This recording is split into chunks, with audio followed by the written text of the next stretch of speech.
The 2025 Gallup data shows that 66% of workers are suffering because they are living someone else's version of success.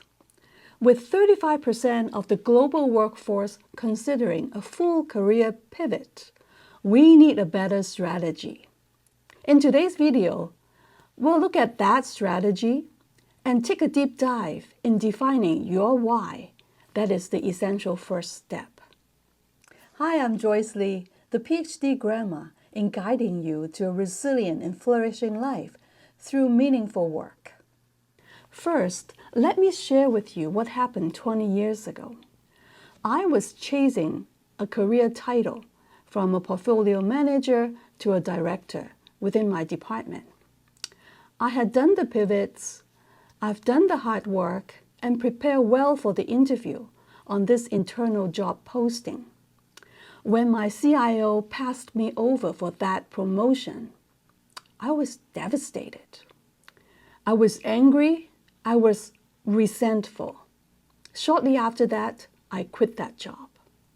But looking back, I realized that my CIO did not close the door on my career. In fact, she opened up a window in my life. I was chasing a role that would have crushed my spirit because it did not align with my strengths. Just like you're trying to fit a square peg into the round hole, or thinking about climbing that career ladder without realizing you are leaning the ladder against the wrong wall. But 20 years later, the data shows us that millions of us are standing at the foot of the wrong wall. The Gallup data shows us that 66% of workers are suffering just like I was.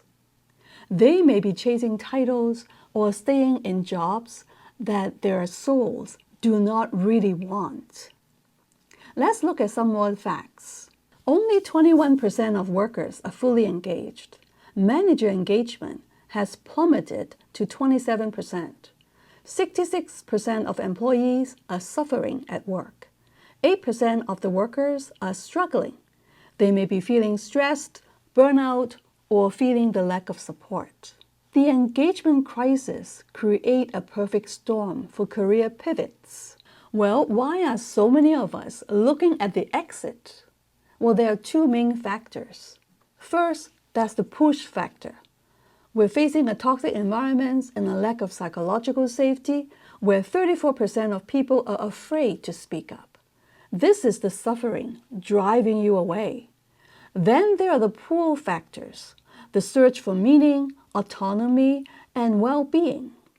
You aren't just running from bad bosses. You are running toward an authentic version of yourself.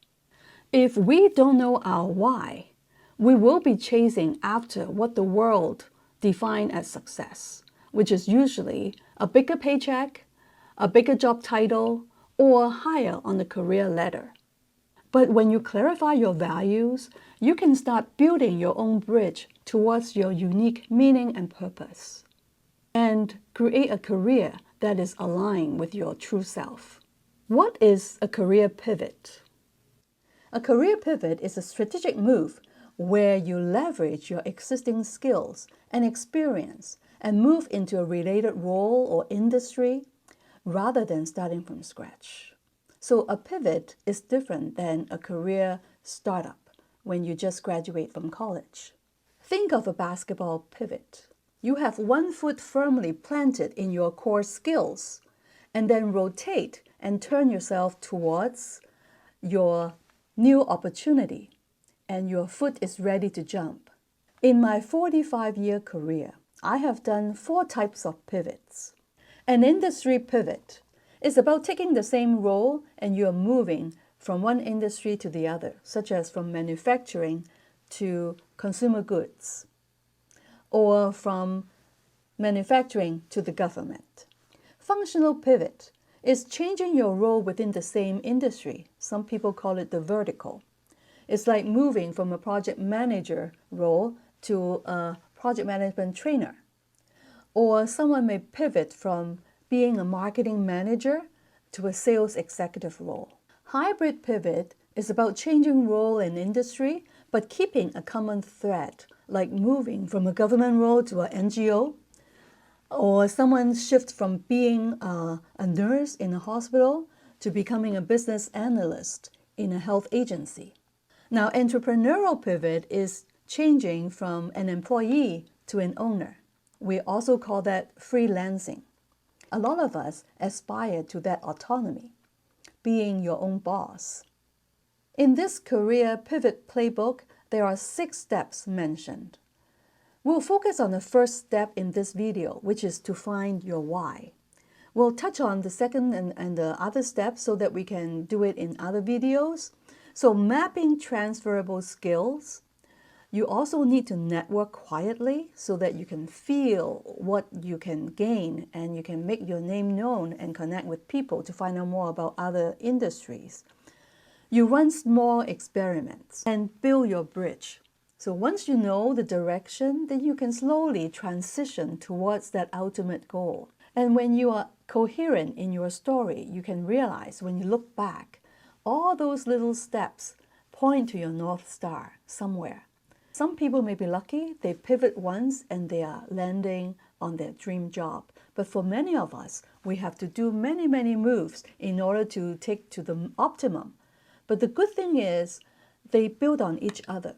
I don't feel that I'm wasting any time by pivoting because I bring my whole person to work. Whatever you see in me, I have and I possess is through my learning, through the lived experience and the skills I develop along all those roles.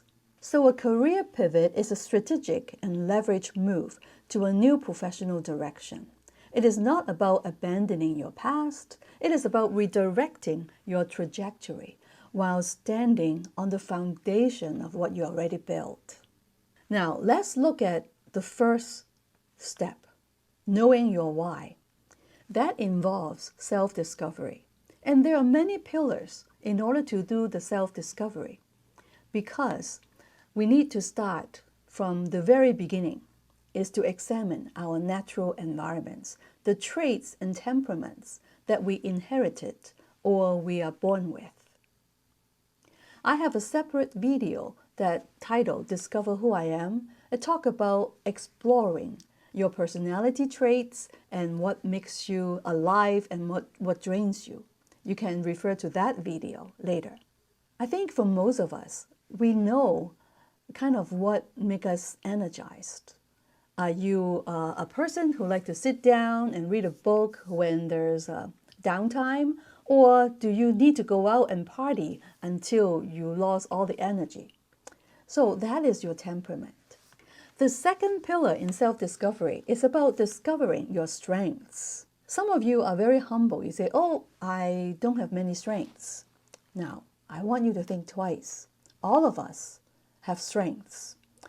But the strengths and weaknesses, usually they are both sides of the same coin. As you learn and grow, you can maximize your strengths and minimize your weakness. I'll tell you why. When a person told me that they're very detail-oriented, immediately I can think that, oh, you must be also nitpicky.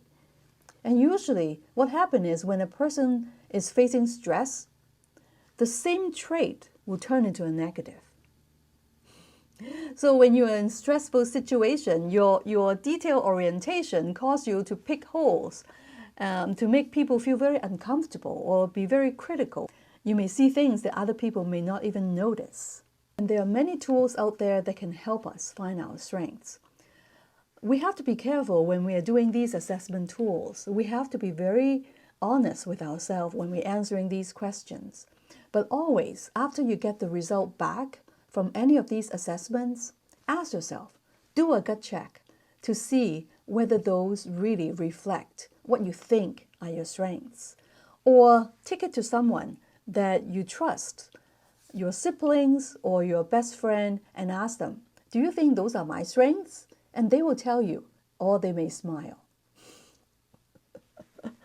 When I took the CliftonStrengths Finder, my top traits fall into 2 themes, the executing and strategic thinking themes. What it means is that I naturally contribute to teams and organizations by getting things done, working hard, and following through on commitments.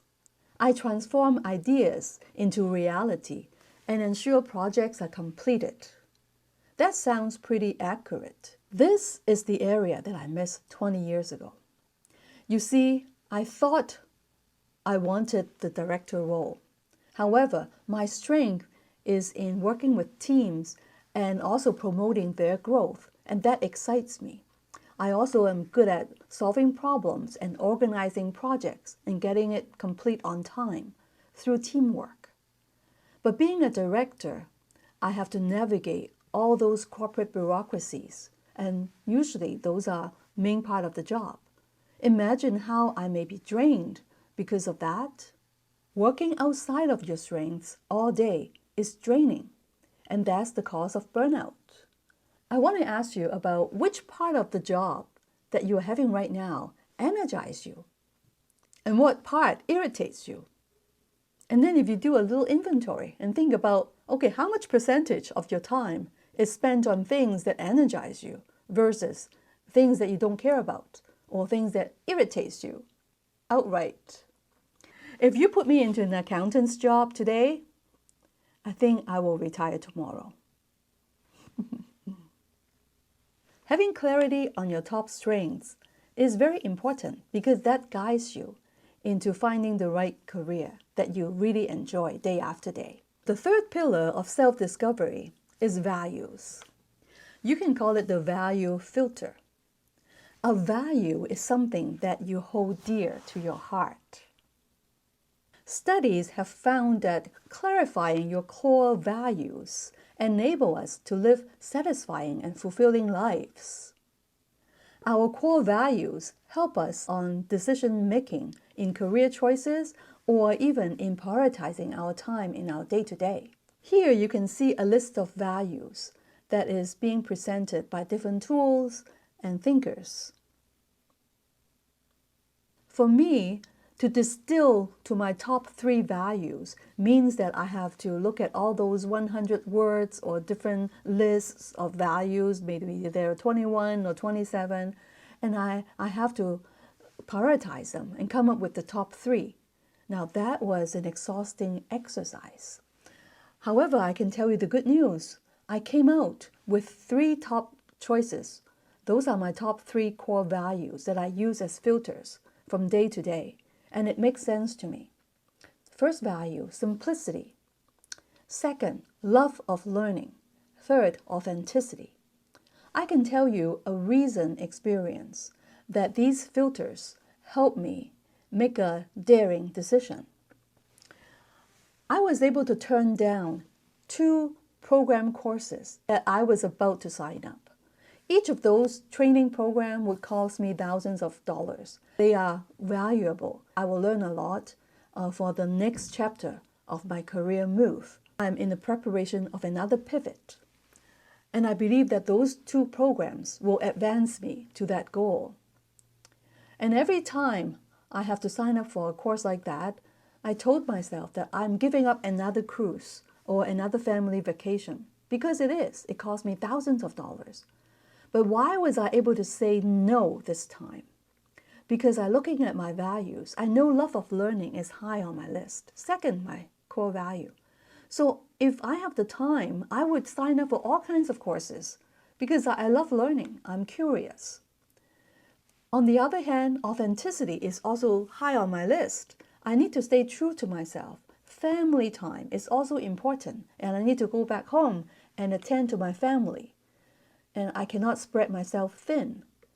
But then what trumps it all is the simplicity being my top value. I'm asking myself, at this stage of my life, I'm not only decluttering my physical space, I'm decluttering my closet, my mindset, my calendar, and my activity list. So it is impossible for me to sign up for 2 other programs at a similar time frame. So even though those are valuable courses, I would say no now. I may engage it later. You see, so that helps me save thousands of dollars as well as preserve my energy and keep me sane. I'm committed to share with you how to define your top values through a separate video. It will take too long to embed it here. So stay tuned. Let's get to the other pillars, and I would call it is the foundational pillar of self-discovery. It is about your character and understanding the concept of human flourishing. A pivot is more than just landing a better job. It is to becoming a healthier human being in a suffering world. Our character is foundational in living a life of purpose. Imagine you're living your best life, and your sense of well-being is better than ever before. But if the planet is collapsing, what good is it to you? I encourage you to take time and cultivate those character traits. As Dr. Ken Kai suggests, traits like gratitude, integrity, and persistence allow us to flourish. The 10 character traits for a purposeful life, as suggested by Dr. Ken Kai. Humor, gratitude, forgiveness, association. Take those to heart. It will make you a healthier human being for sure. Now, towards the concept of human flourishing, I have touched on it in other videos. For now, I can emphasize that our career is important because we spend most of our waking hours doing our job, or as a caregiver, or as a homemaker. To live a fulfilling and meaningful life, we can rely on existing frameworks. This framework, particularly about human flourishing, is telling us that all these 6 domains are elements towards human flourishing. That means if we want to live the most meaningful and fulfilling life and to bloom, to live our potential, all these 6 elements are important. Well, health, physical and mental, our happiness and life satisfaction, meaning and purpose, character and virtue, social relationships, and financial and material stability.